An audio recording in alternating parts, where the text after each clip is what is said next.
ladies and gentlemen, the President of the United States.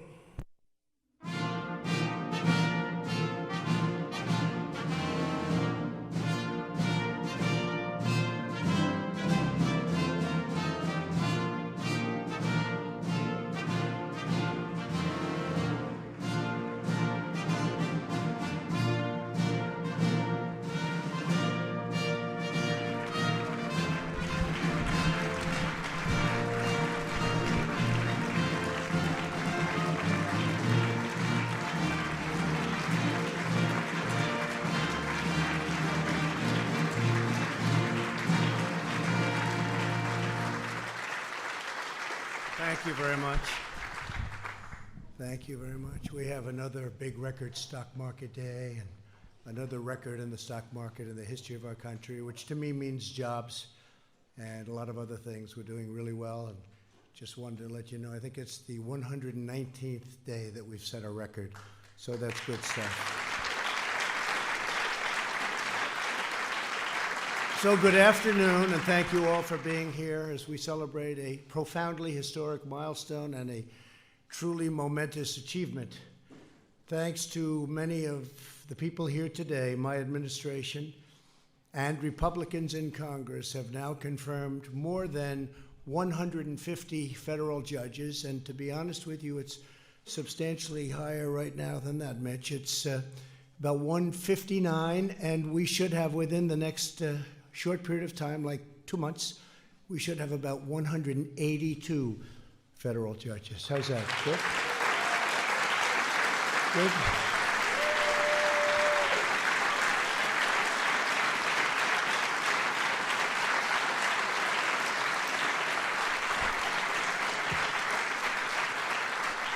And I say often, percentage-wise, you'll never beat one man. We know who that is, right? George Washington, 100%. But in terms of, I'd like to say quality and quantity, we are going to be, I think, just about number one by the time we finish, number one of any president, any administration. So I want to thank all of you for the incredible job you've done. That's really fantastic. Thank you very much. That's a big statement.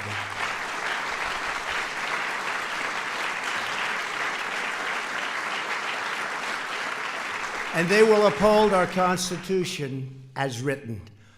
These distinguished men and women are some of the most gifted scholars, respected jurists, and finest legal minds ever placed on the federal bench.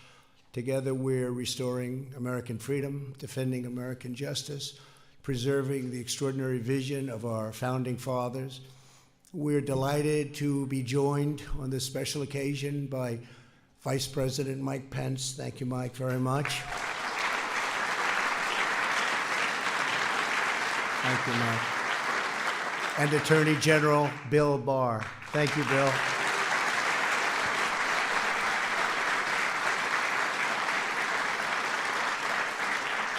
I want to thank some real friends of mine, too, and warriors. I have to say, warriors. We have a lot of great warriors in our party, and it's, I think it's necessary, frankly, to be a warrior.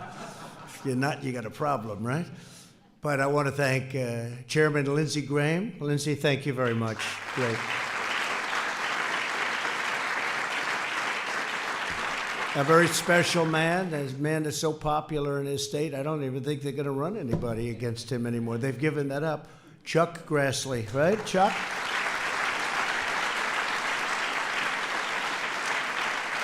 And also with us are Senator John Cornyn. I looked at your polls.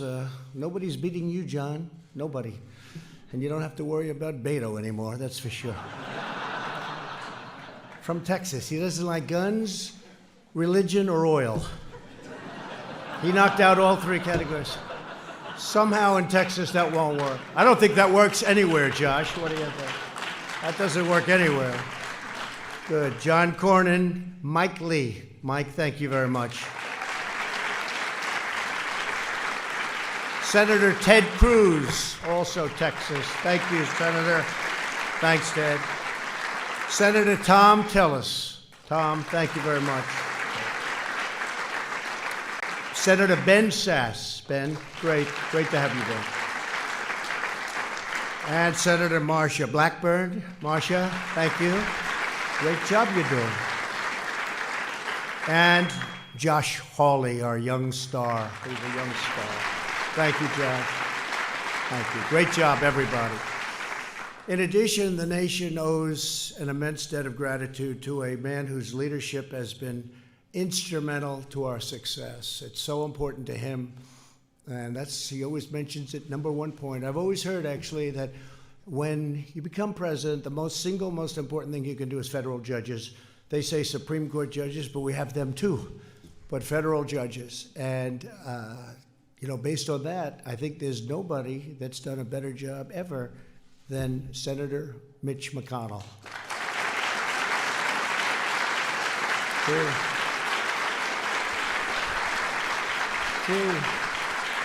Stand up, Mitch. Stand up. Come on, stand up.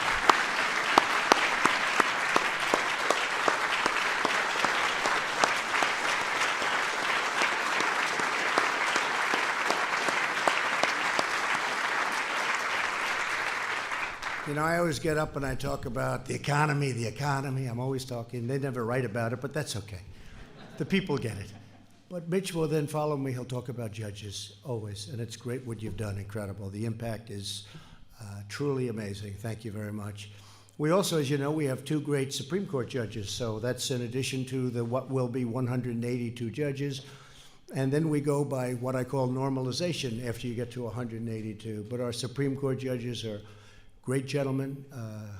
It was so easy to get them confirmed, right? One in particular, nobody has ever had to go through that, and I have great respect for both of them, so we appreciate it, Mitch. Great job. Generations from now, Americans will know that Mitch McConnell helped save the constitutional rule of law in America. It's true. It's for a long time. I also want to thank Pat Cipollone and his phenomenal team at the White House Counsel's Office, along with our Office of Legal Policy. Where is Pat? Where's Pat? Stand up, Pat. Come on.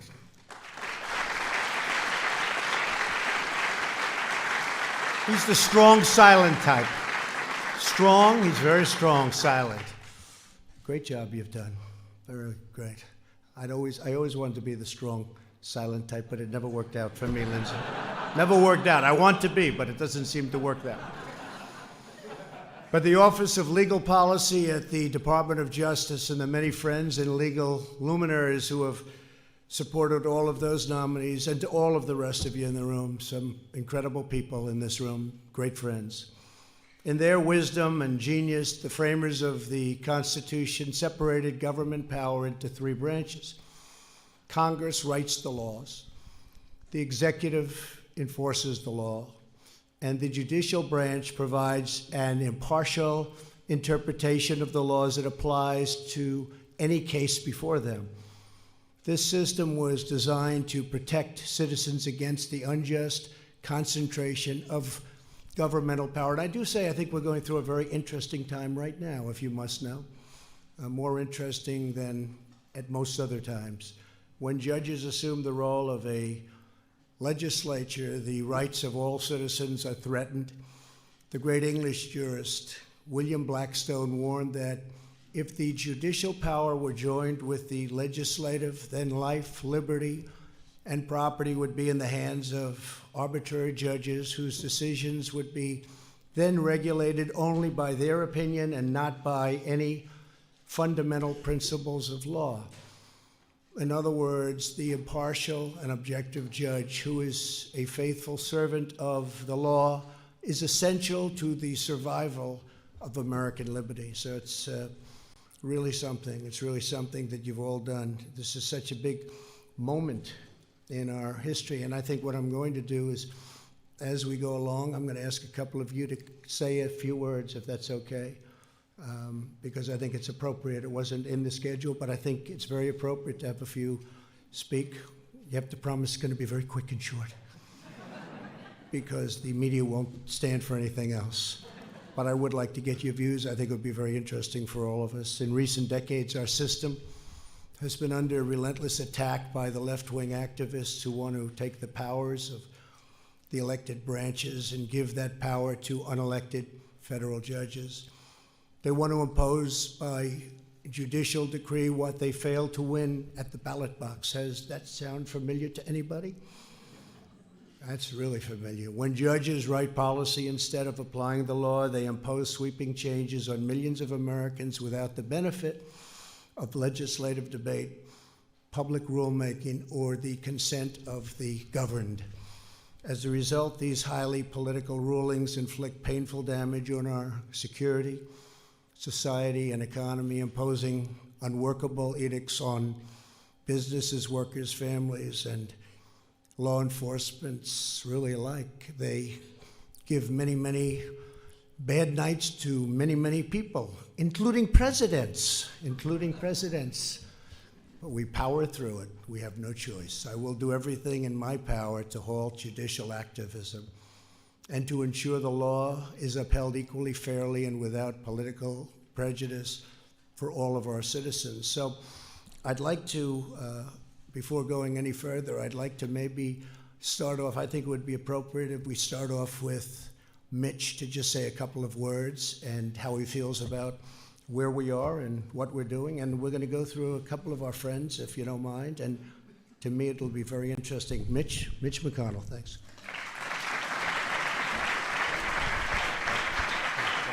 Good. Well, Mr. President, I'm reminded of election night when I realized that not only had you won, but we had taken the House, we had held the Senate, and this was going to be one of those unusual periods where Republicans had all three branches. To show you how unusual that is, you go back 100 years, only about 20 of the last 100 years has our party had all three.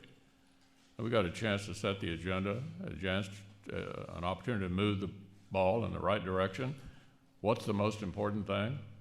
Clearly, it was the Supreme Court. You had been helped enormously by a decision that I made, and these guys back me up, not to let President Obama fill that Scalia vacancy on the way out the door.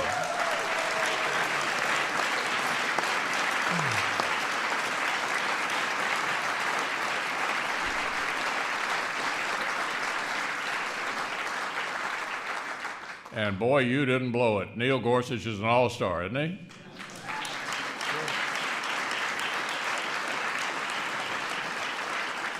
And the president alluded to that easy confirmation we had with Brett Kavanaugh. You made a great choice, Mr. President. And it's not just that. The circuit courts, where 99% of litigation stops, are full of bright, young men and women who believe in the quaint notion that maybe the job of a judge is to follow the law. And so, Mr. President, this is one of the many ways you're helping to make America great again. Thank you so much.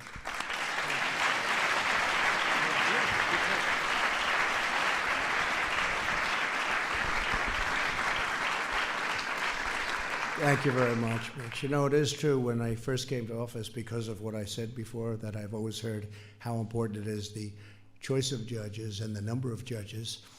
And in my first day, I said to one of our assistants, how many judges do I have to pick? How many are there? And I figured I'd hear none or one, maybe two. They said, sir, you have 142. I said, no. Tell me truth. I want the truth. That was it. And I say, thank you, President Obama, very much. But it was 142 empty slots, and nobody can believe that. And I couldn't believe it and didn't believe it, but now I believe it, because now we've got so many approved, and we're going to hit that magic number. And then it's going to be a lot more from there, because you do have a lot of, through normalization, leaving and other reasons, retiring. I never want to mention the D word, the death word. I won't mention death, but that happens too. But we're going to be picking up a lot. A man that I have a lot of respect for, and everybody does in the Senate, Chuck Grassley. Come up and say a couple of words, Chuck. Come on up here.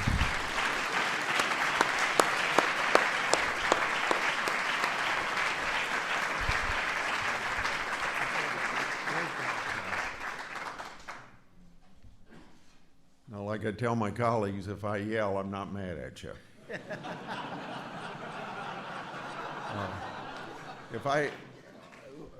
Let me say what set the stage for this. before any of us had anything to do with this. You ran on a platform that no other president has run on to tell the type of people that you were going to put on the Supreme Court. And named 20 or 25 people, and that list is still out there. And it's made up of just the kind of people that Mitch McConnell's talked about, you've talked about, people that are constitutionalists. And you kept your word. And 20% of the people voted for you based on the proposition of the kind of people you were going to put on the Supreme Court. So a lot of candidates for any office run on a platform, but they don't stand on that platform. And I think what's important about not only the judges that you have appointed along the lines of what you promised the people you're going to appoint, but also a lot of other issues that you stand for. And the people of this country ought to be complimented that we have a president that said he was going to run on a platform, and he stands on that platform, and you've particularly done it for judges.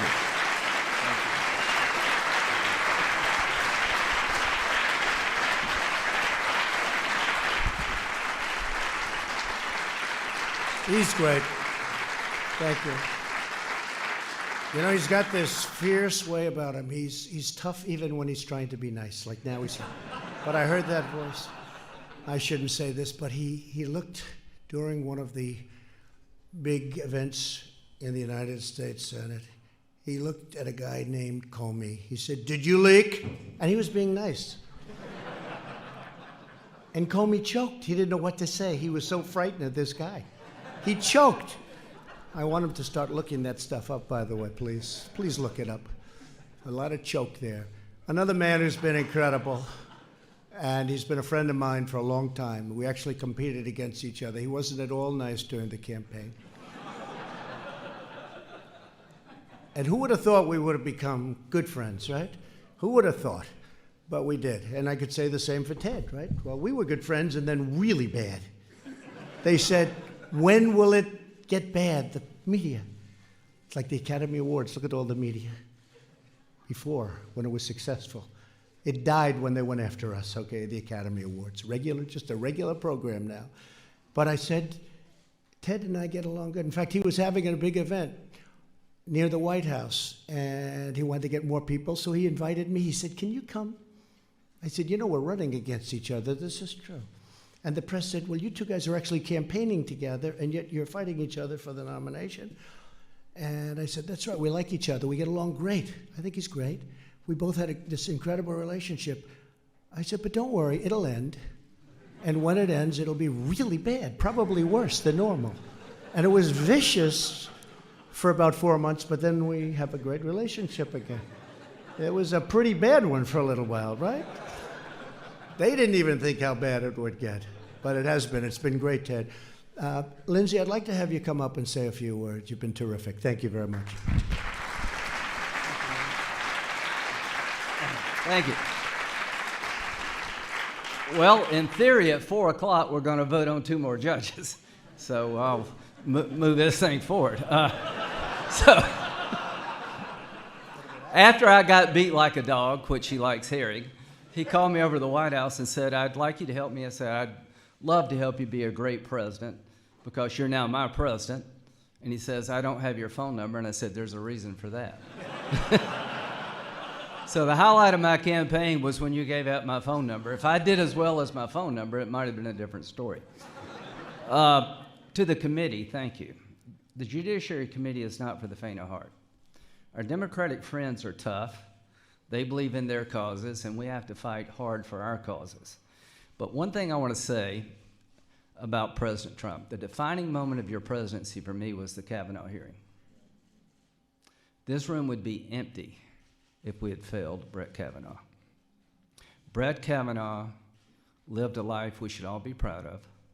He worked hard, and the way he was treated was the worst experience I've had in politics. A lot of people would have pulled the plug on him. Mr. President, thank you for not pulling the plug.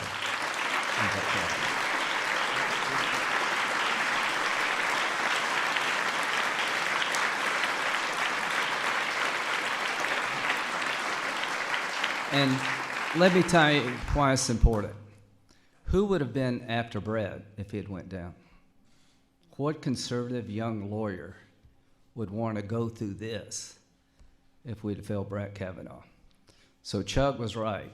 When you run and you get reelected a year from now, one of the main reasons is that people in the conservative world believe that you fight for judges. God bless you. Thank you very much. Thank you very much. Very nice. But we can say that for everybody here. We had, I don't think any, look, I know you all very well. I don't think anybody had any thoughts of doing anything different, at least in this group. I will say, and that includes Mike. At that time, we didn't know Bill. He wasn't involved. Came at a good time, Bill. That was a tough time. But you know what? Nobody in this group, I will say though, and you know this, and Mitch knows this, there were plenty of other people that were saying, let's go to maybe another choice. And they didn't say it so nicely. And the people that you know very well, the people that you work with every day, but I can tell you, I know every one of you very well, and there was nobody that I think even thought about it in this group, right? So not anybody. And that starts with Mitch, because you never gave me the call, said maybe we can do it an easier way. But I told Brett Kavanaugh, I picked him, and he was said 10 years ago they were talking about him. I would hear that he would be someday a Supreme Court justice. That was before I was in this wonderful life of politics. I could enjoy my life and think about all sorts of things. And they would say that Brett Kavanaugh is going to be a Supreme Court judge. And anyway, he was on the list. Leonard Leo, thank you for being here. We had a list that you worked on very hard, and others.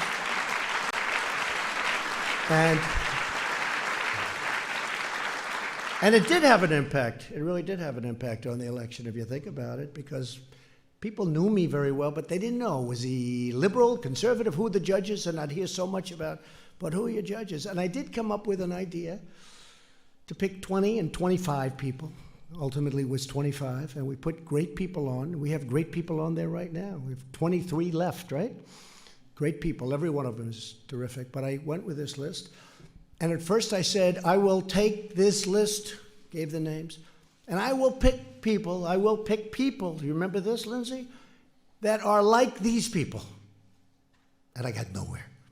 Nobody believed me. They said, what does that mean, like these people? I said, no, they'll be like these people. And I was being hammered. They said, say it, President, or potential president. I said, okay, it will only be these people. And that's what we have, and that's where it is. And they were just so respected as a group, and still are. That's an incredible group of people. I could take anyone, literally, and that had a big impact. But I said to Brett Kavanaugh, I said, so Brett, you're the one. You're the one. He was so honored. He said, sir, this is the greatest day of my life. And I said, I just want to congratulate you. It's an amazing thing that I'm doing it and that you're receiving it. He said, sir, thank you very much. I said, Brett, let me tell you something.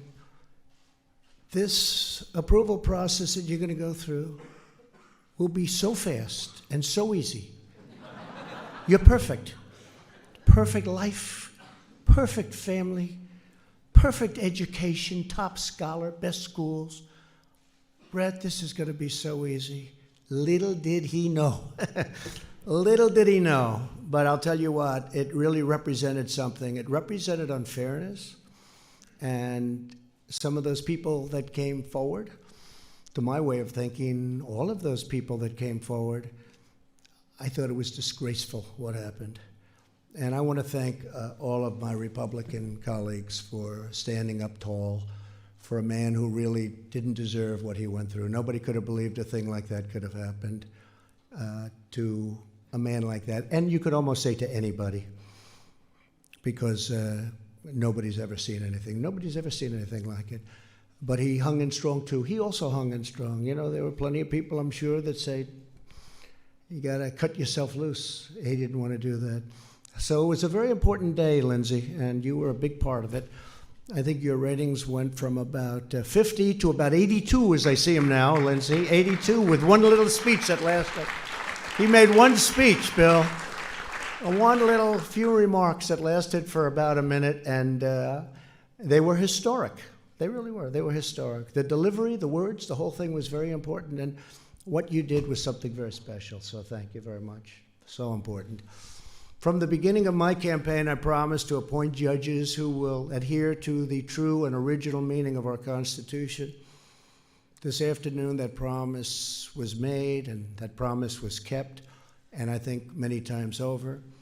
Later today, the Senate will vote on our 158th new judge, and that's why I'm going to let you get out of here so quick. Of course, if you're not there, I guess, Mitch, nothing's going to happen, so it doesn't matter. So I'll keep you a little bit longer. But we will have confirmed, as I said, 112 judges to the federal district courts, 44 judges to the federal circuit courts, and 2 outstanding judges to the United States Supreme Court. And that number is rapidly rising. Now, 1 out of every 4 circuit judges currently on the bench was appointed by this administration, and that number has now exceeded that by quite a bit. No president in history has confirmed as many circuit court judges, even close, not even close, in such a short period of time. The average age of my newly appointed circuit court judges is less than 50. A young, smart, that's 10 years younger than President Obama's nominees. The pace of appointments is only accelerating. It's going very quickly. And then, at some point, we're going to have to slow it down because we're not going to have any openings, you know that. But we'll find them. We'll find them. We'll find them. Would you like to add a few judges? And that wouldn't be a bad idea. How about adding another 100 or so? We'll be able to fill. But we're on track to have more judges confirmed this year than in the prior 2 years combined for us, and will be a record in history, the number of judges that we're getting in just a short period of time. Once all pending nominations are confirmed, I will have appointed about 219 judges, and that number will go up very substantially from that. But the more gains we make, the more aggressive the hard left has become. I probably shouldn't even be making this speech right now. I'm just driving them crazy.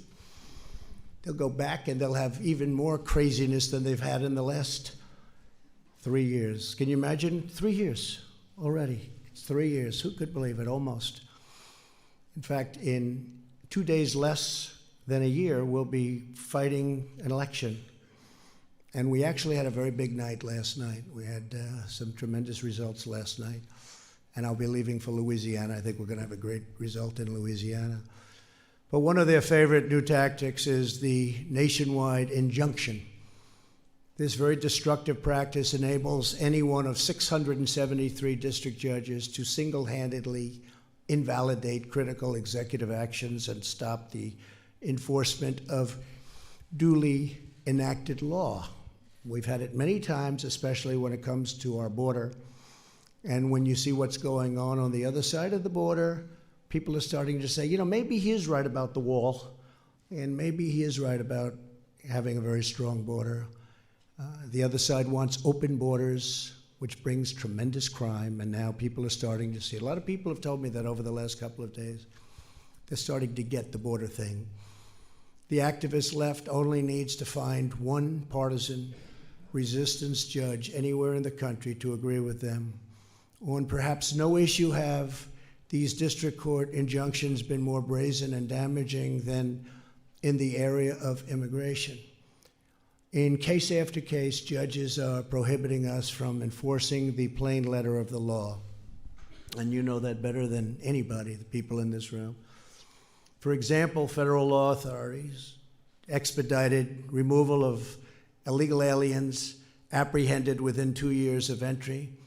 But a district court judge declared the law could only be applied to illegal aliens caught within 14 days.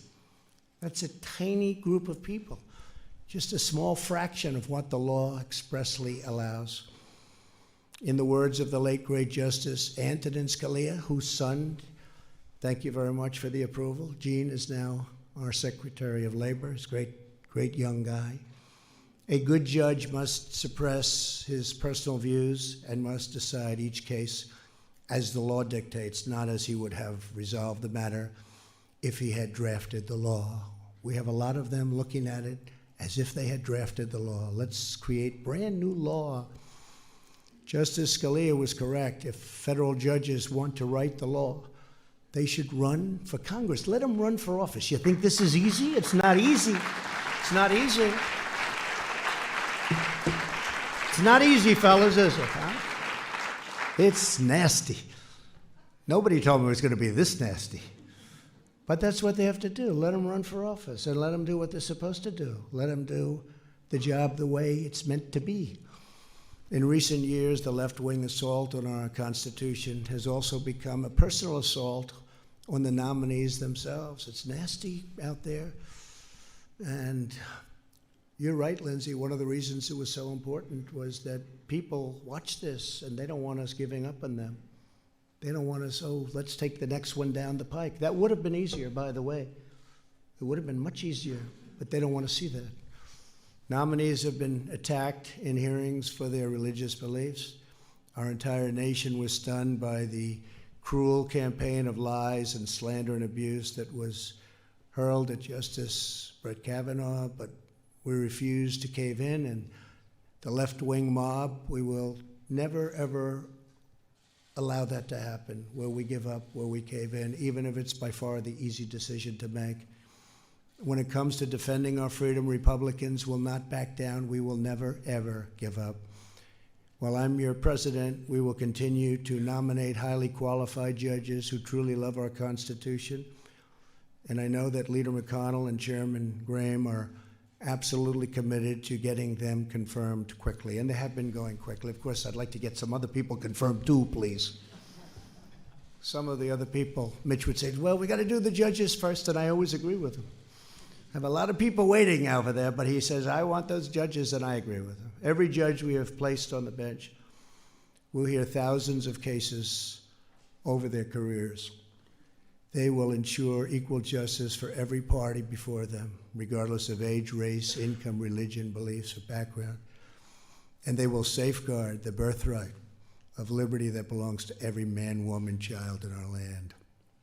But it is not merely their responsibility to protect and defend the Constitution. It's our responsibility as well. Every American shares that glorious duty we have inherited as citizens of the greatest and most exceptional country the world has ever known. And we have to keep our country as the greatest the world has ever known, because that great title can end if we are foolish and if we make mistakes. You see what's happening? You see what's going on? You see the statements that are made and the ideas being put forward. It would no longer be a great country, certainly not for very long. For the sake of our families, our children, and generations of Americans yet unborn, we will fight with all of our heart and soul to preserve, protect, and defend the Constitution of the United States and the immortal rights given to us by Almighty God. Thank you, God bless you, and God bless America. Thank you very much, everybody. Thank you. Thank you. Ladies and gentlemen, please remain in your seats as the President departs the East Room. Thank you.